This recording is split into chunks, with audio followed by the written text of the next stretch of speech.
It would have sucked. Don't get me wrong. I'm not trying to sugarcoat this. And this time in my life sucked. But we had a plan. We executed it.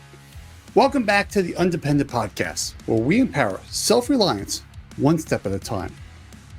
I'm Jason Schaller, and today I want to talk to you about, really a core concept of prepping and self-reliance. And it's one that we really don't talk about a lot, but we really should.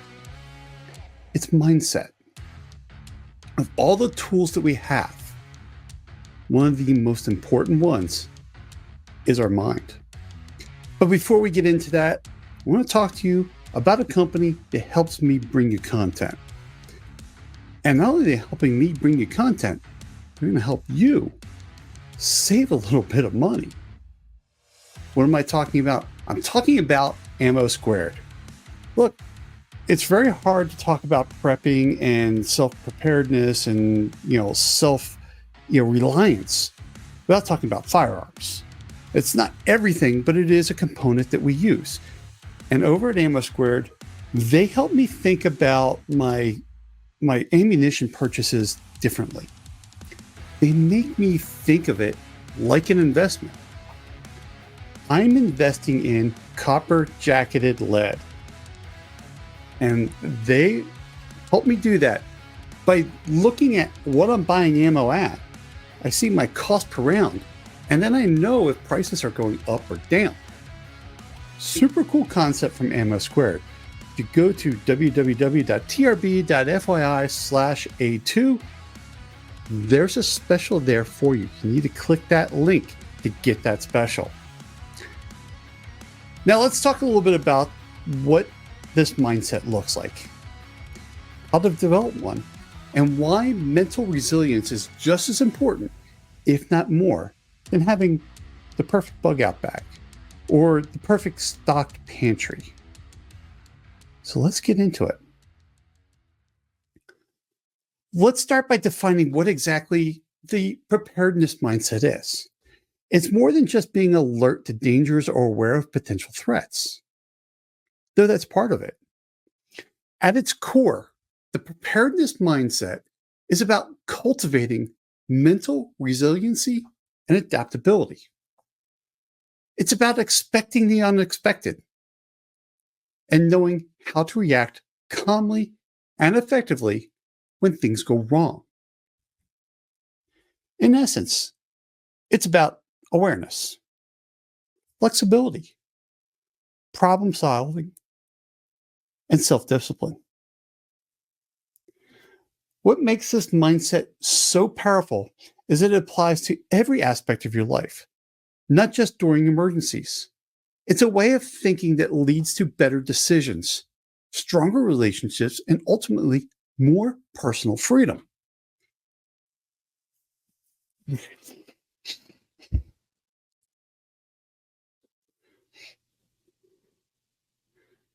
In my day job, I do cybersecurity.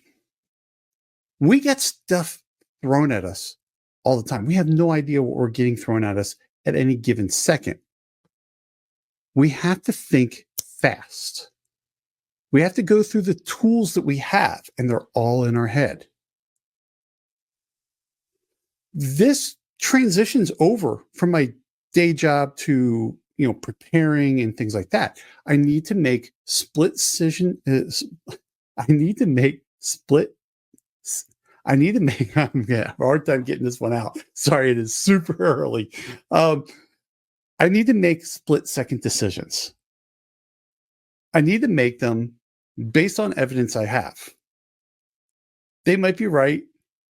There could be better decisions, but ultimately I need to make a decision and deal with the consequences.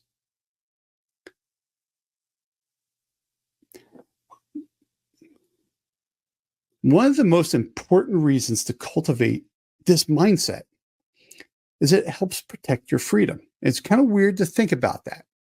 I just talked about cybersecurity and how I have to think really fast, but it does go into my regular life.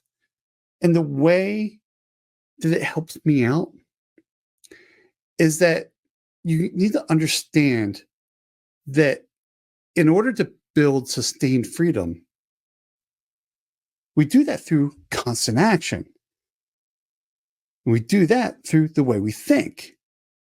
So since I'm constantly acting all day long in my day job, it transitions over to my freedom because I'm always thinking about solutions. When you're prepared mentally, you're less likely to fall into a state of panic or paralysis when a crisis hits.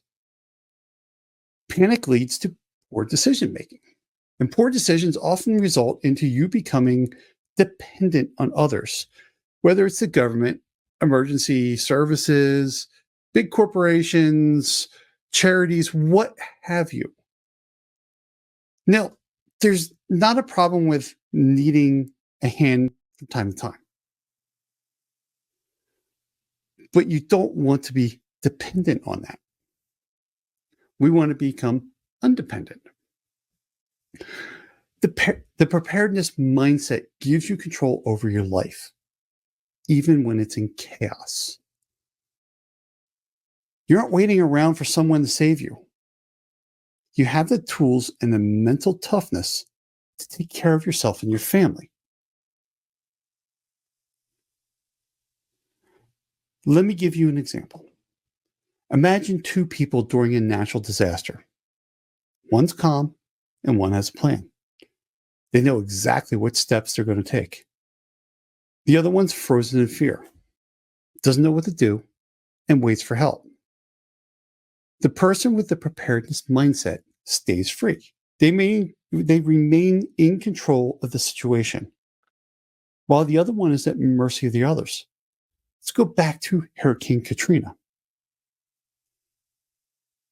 I mean, what a disaster.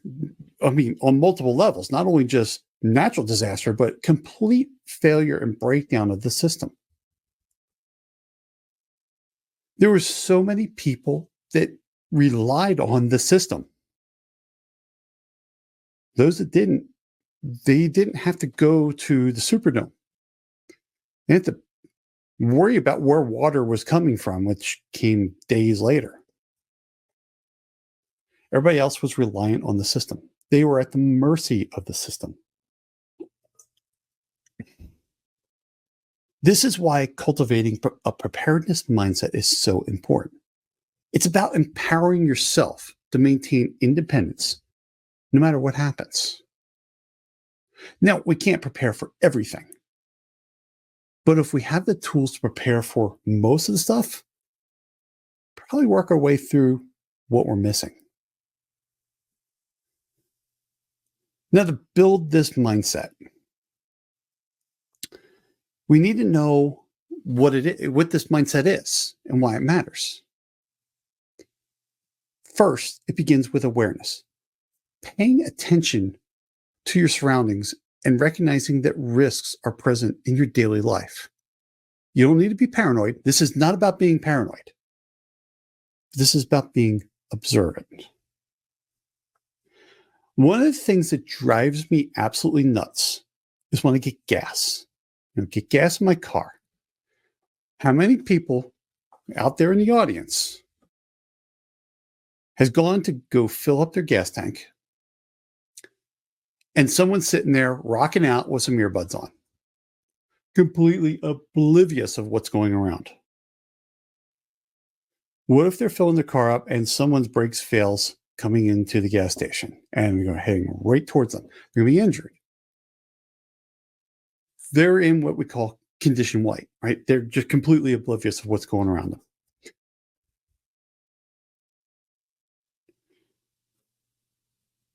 When you walk into a building, do you notice where the exits are? I mean, think about that. Especially a building you haven't been in before. What if there's a fire? How are you going to get out? Where are the exits? Do you know your neighborhood's layout? I mean, it's easier for some people than others. I mean, especially in suburban and rural areas. I mean, urban's a little tougher, but sometimes it's not, right? Because, city streets are planned out, hopefully, for the most part. But how are you going to get home if there's a roadblock? What about traffic? Last podcast, we talked a little bit about traffic. When hurricanes come in, what the helicopters flying over the traffic, everybody's lined up and no one's moving on the interstate. How are you going to get around that? Are you tuned into local or national news that might signal an upcoming crisis, like severe weather or economic issues? Now, media brings a different flavor to this, right? Because do you trust the media? There's a whole nother question. But have you found a reliable source of information? If a hurricane's coming in, that everybody's pretty much talking about the same thing, which is a good thing. During an election, everybody's talking about the same thing. Maybe not a good thing because they're all saying the same thing and it might not be what you believe.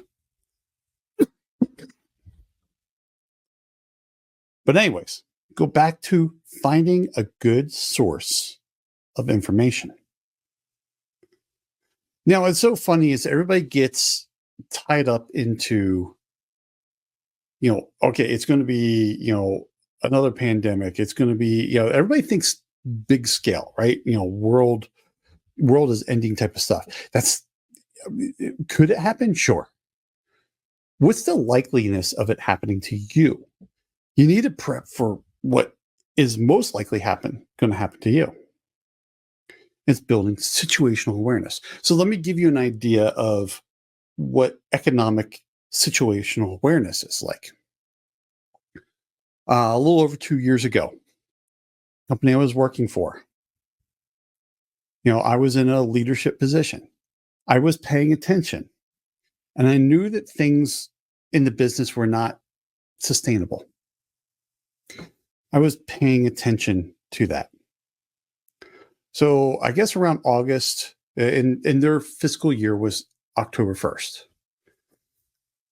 So in August, it's starting to get budget time, and I'm starting to pay attention to what's going on. Some weird things are happening. September, I'm questioning more. October hits, questioning even more.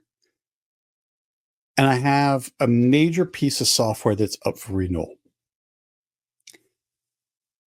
And all of a sudden, we're going forward, and communication stop on renewing this major piece of software.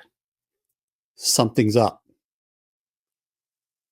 So I'm asking questions, getting delayed. Going into November, stuff is, I'm still fighting to get the software. I know what's up. And I knew back in August something was going to happen. Go into the week before Thanksgiving. My department was cut. We were cut right out. And what's funny was I knew something was coming. It was really weird. My boss kept on delaying our weekly meetings. And finally I go, dude, I got things to talk to you about. So finally we have this meeting on a Monday. And it's on, I'm working remote. We're on Teams. He gets on. I can see him in the camera, right? And first thing out of my mouth, am I going to have a department or a job on Friday? I see his face, and the second I asked that question, I knew the answer. And he looked at the camera and goes, "No." I'm like, cool, done. No, I mean, no reason having this meeting, right? The most likely thing that was going to happen to me was losing my job. My wife and I had prepared for that. We had food. We had money. We paid everything out. We busted our butts to pay everything out. Isn't losing your job a disaster? I can tell you it is. Sure, I got a package. It wasn't much. And I had a little bit of unemployment. And, I was looking at working getting a new job. It's hard to get new jobs out here in Montana, especially for the stuff I do. I was working contract jobs. I was actively working until I got full-time employment.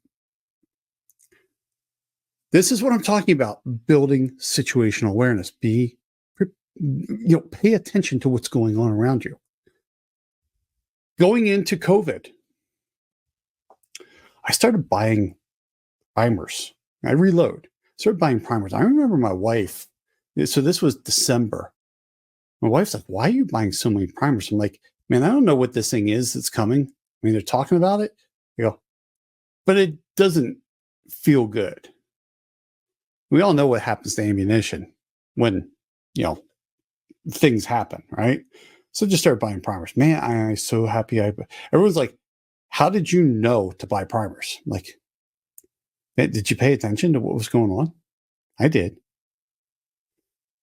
Situational awareness hits you a lot of places. Embrace flexibility. Preparedness isn't about being rigid. It's about having a plan, about being able to pivot when something changes. Maybe your first plan doesn't work. Do you have a second, third, fourth plan?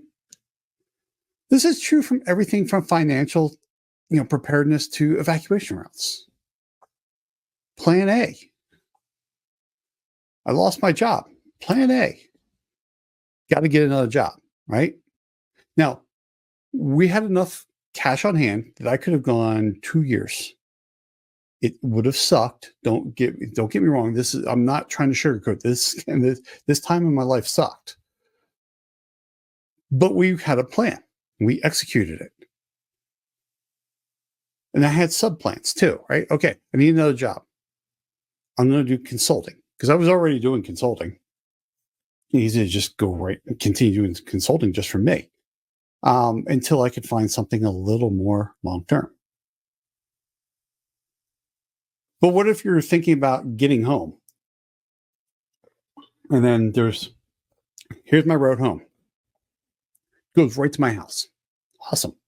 There's a roadblock there. How are you going to get around that? You're going to have to climb through some people's yards and over their fences. Financial preparedness. How prepared are you to lose your job? Right now, ask yourself, if I lose my job, how prepared am I? Am I screwed? Food, water, multiple plans. What are we going to do? What happens if our plan doesn't work? Then there's training. Developing mental resilience requires practice. You can't expect to be calm in every emergency, right? I mean, some you could. Some are, yeah. I mean, last week I talked about this room flooding. I wasn't, honestly, I was not prepared for that. Right? It didn't even dawn on me that this pipe that was outside that window there could have broken and flooded this room. Right, the pipe was outside, it wasn't in the house, just on the other side of the wall. Wasn't prepared for that. But I mean, you kind of think about it, it's not like I prepare for a flood in the house. Honestly, I told you I sat down in that corner, had my little pity party, got over it. Let's get back to it. I couldn't train for that. But mentally, I'm prepared for other disasters and I could deal with that, right? One of the greatest things about that is I now know how I'm going to react when something really bad kicks me in the gut while I'm already down. I didn't give up. Just had a minute to let the panic in, got it out, and moved on. So how do you prepare for stuff like that? I mean, this is the stuff that happens in my day job. Crap goes wrong. I've been in places where, the whole networks have been down. I had to deal with it. The longest day in my career was 56 hours. I had to work two sides of a microwave link by myself after I drove 4 hours to get there. Do something here. Shit, that didn't work. Do something else. Now go to the other side. No, and I was going back and forth between these two links. I mean, those are things that help me prepare for other things, because I've had to think, okay, plan A, plan B, plan C, plan D. 56 hours later, I got that link back up. I'm not saying going out and breaking stuff, but think about it. What would you do if there was a power outage that lasted more than a few days? Think about that. We rely a lot on power, don't we? Last week we talked a little bit about communications. Well, communications takes power. Are you going to charge your cell phone? Cell phone towers are going to stay out for a little bit. They got power. But what about your cell phone? Are you going to charge it? Got a battery bank? Cool. What if it's the middle of the summer? How are you going to cool yourself? It'd be nice to have a little generator or something like that, right? Little do you know, you got a generator probably sitting in your driveway called your car. You always go, keep an inverter. You run a fan, run your refrigerator for a few hours a day, run freezers, stuff like that. You're not going to draw a lot of power, but you can draw some power. How are you going to respond if you have a sudden financial crisis? Like me, I lost my job. How are you going to respond to that? How are you going to keep your family safe in civil unrest? That happens in some places. Happened a couple of years ago. What are you going to do? Just start thinking about it. Tabletop it. Just sit down and go, okay, this. Start just coming up with situations. Use historical data if you got it. If you're in Portland, you got a lot of historical data of what happened. Visualization is a powerful tool. Trust me, I'm a very visual learner. I like to draw things out. But don't stop there. Take a first aid course. You got to do something, right? When we're going to talk, last week again, I talked about first aid kits. First aid kit, great. I got a kick-ass first aid kit. But what if I don't know how to use it? Seriously, think about that. Your first aid kit has a chest seal in it. You know what the hell to do with it? If you have a gunshot and the bullet is through and through, cool. Let's seal up this chest cavity because, the lungs are collapsed and all that. Awesome. Go into your first aid kit. You know how to use a chest seal. Cool. What about the back? You have one chest seal. What are you going to do with one chest seal? Think about that. Learn how to purify water. The more you train, the more you're confident you'll become. Small things, small steps. Don't get into analysis paralysis. Small steps. I'm very much about small steps. Take small steps. Take that first aid class. They're not expensive. Sometimes they're free. Do you know CPR? Does somebody else in your family know CPR? What if you decide that your family's going to go through first aid? Cool.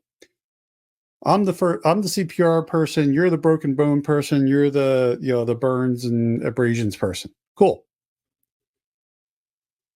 What if I'm the one that needed CPR and I'm the CPR guy? Might be nice to have somebody else that knows CPR. But practice. Get training and practice. Now, you notice we haven't talked about guns. Other than I talked a little bit about prepping with primers and stuff like that. I'm talking about guns. We're talking basic stuff here. And practice self-discipline. Mental toughness comes with building good habits. Whether you're sticking to your budget, you're making time for physical fitness, that's the journey I'm on now. is I was in shape. I'm not in shape. I'm trying to get back into shape. I got injuries. I'm dealing with them. I was not making time for myself. That was one of the things I had over the past 2 years. Really, I would even argue it's over the past 6 years. I wasn't setting that time aside for myself. Now I'm setting the time aside for my physical fitness. Set time for things. Stay on top of your preparedness tasks. Make a list. Take small steps. It's amazing how much resilience small steps take. And that's how you keep your mindset strong.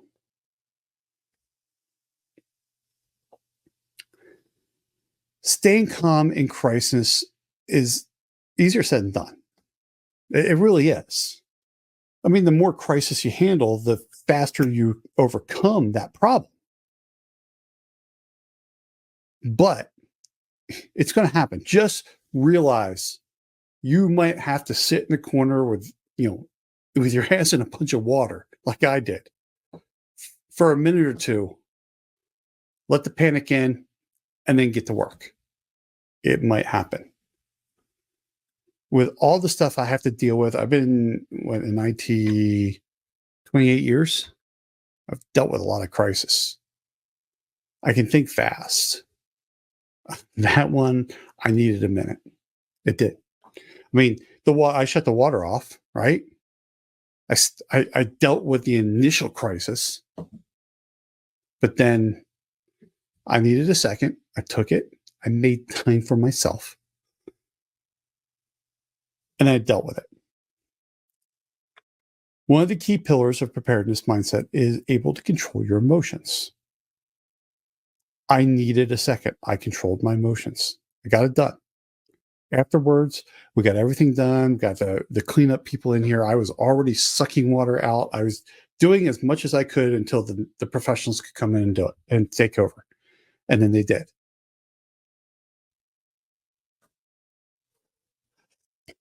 Then I could let my emotions, after everything was handled, let your emotions, they're going to hit you. They are. But staying calm when the world around you seems to be falling apart is hard. Trust me, it's hard. It's hard to do it when you're just having a crisis inside your house. The first step to understanding is fear is natural, right? But it doesn't have to control you. You don't need to be paralyzed in fear. Fear is a good thing. It is. It alerts us to danger. But when it's a bad thing is when it takes over. It clouds our judgment. It leads to bad decisions. The goal is not to be fearless, but to act in spite of fear. I had the holy crap moment here with water. That's scary. I dealt with it. Move on. Yes, I gave myself a little bit of time, but that was just the pressure. I mean, you're going to feel that pressure. Eventually, you got to let it out. I let it out by myself in this room, so that way it didn't spread to the rest of the family. Right? That is scary. But how do you deal with that and calm down? Real simple. Breathe. When you're anxious, your body goes into a fight or flight mode. The quickest way to calm down is to focus on your breathing. Slow, deep breaths. That signals your brain that you're not in immediate danger, allowing you to think more clearly. It's so funny is, like, I go in for MRIs. I mean, I got injuries, right? I go in for MRIs and I'll fall asleep inside the MRI machine. It's not because I'm comfortable. Trust me. It's not because I'm not claustrophobic. And trust me, it's that freaks me out when there's something like right in front of me. I really does. I do that by controlling my breathing. I do. I start focusing on my breathing, and then I get into I get into my happy place. Don't fall asleep in an MRI machine, even with that thing banging around in there. Breathing does a lot to help you. Ground yourself in the present moment. During a crisis, your mind can start spiraling out of control, thinking about worst case scenarios. Instead, think about what's happening right now. What's your next immediate step that you can take to improve the situation? Stay focused on what's within your control. There's this thing called sphere of influence versus sphere of concern. Can I influence this situation? Yes, I will take action. Can I influence it? No, it's with it. I'm concerned about it, but there's nothing I can do about it. I'll move that out to the edges. What's the next thing that I can do that I can control? Rely on your training. This is why we tabletop things.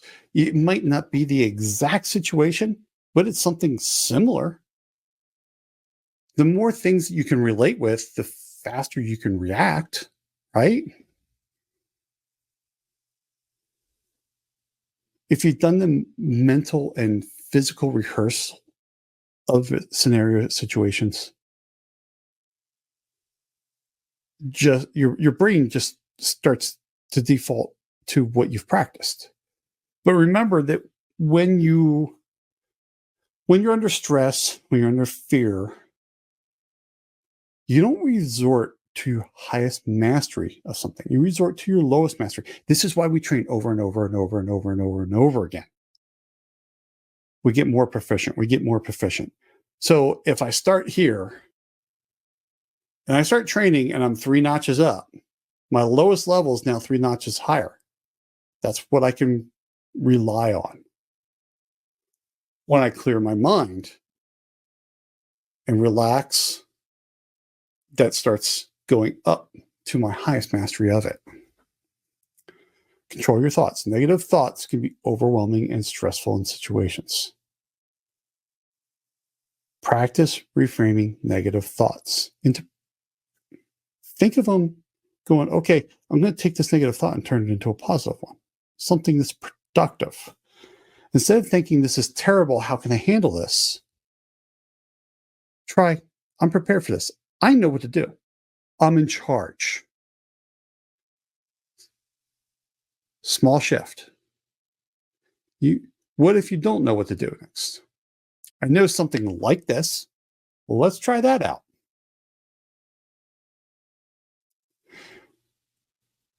The cool thing about the preparedness mindset is that it doesn't just apply to emergencies. It's a way of thinking that works its way into all aspects of your life. If you're mentally prepared to handle a financial crisis, you're more likely to build financial independence by avoiding debt and living within your means.